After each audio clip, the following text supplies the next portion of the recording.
The whole Jordan Valley to the east of them, he went there with his flocks and the servants, and parted company with his uncle Abram.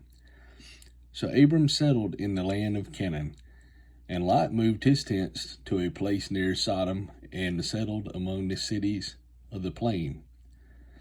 But the people of that area were extremely wicked and constantly sinning against the Lord. After Lot had gone, the Lord said to Abram, "Look as far as you can see in every direction, north and south, east and west. I am giving all this land as far as you can see to you and your descendants as a permanent possession. And I will give you so many descendants that, like the dust of the earth, they cannot be counted. Go and walk through the land in every direction, for I am giving it to you." So Abram moved his camp to Hebron and settled near the oak grove belonging to Mamre. There he built another altar to the Lord. Abram rescues Lot. About that time, war broke out in the region.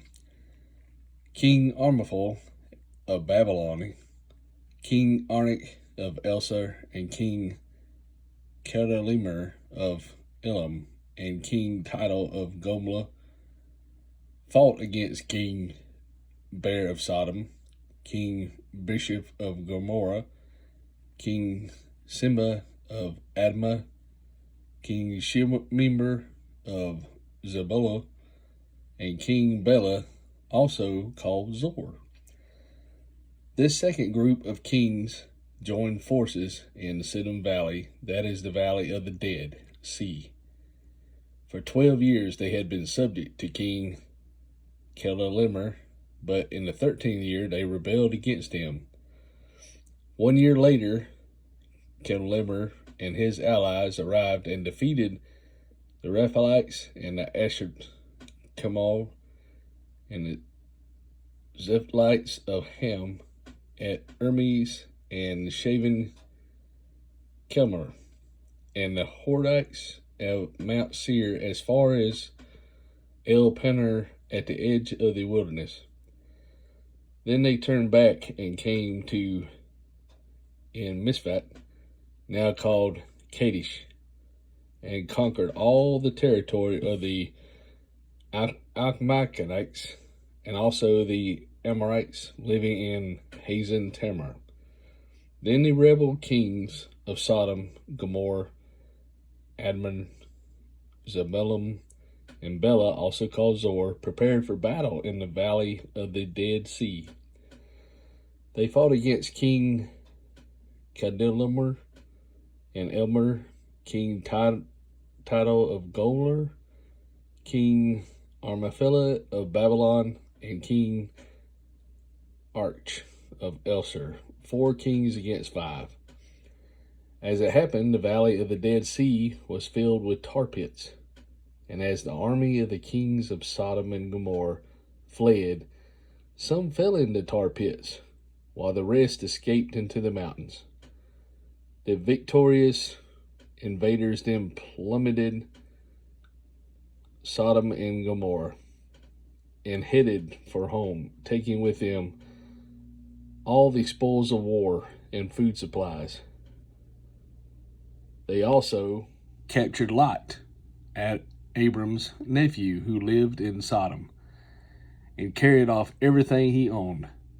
But one of Lot's men escaped and reported everything to Abram the Hebrew, who was living near the oak grove belonging to Mamre, the Amorite. Miriam and his relatives, Eshcol and Aner, were Abram's allies. When Abram heard that his nephew Lot had been captured, he mobilized the 318 trained men who had been born into his household. Then he pursued Kedorlaomer's army until he caught up with him at Dan. There he divided his men and attacked during the night.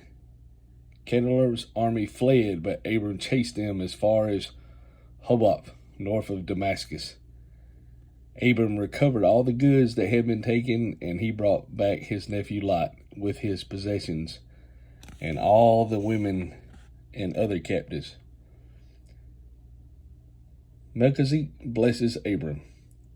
After Abram returned from the victory over Kedar and all his allies, the king of Sodom went out to meet him in the valley of Shavin, that is the king's valley. And Melchizedek, the king of Salem, and a priest of God Most High, brought Abram some bread and wine. Melchizedek blessed Abram with this blessing: Blessed be Abram by God Most High, creator of heaven and earth, and blessed be God Most High, he who has defeated your enemies for you.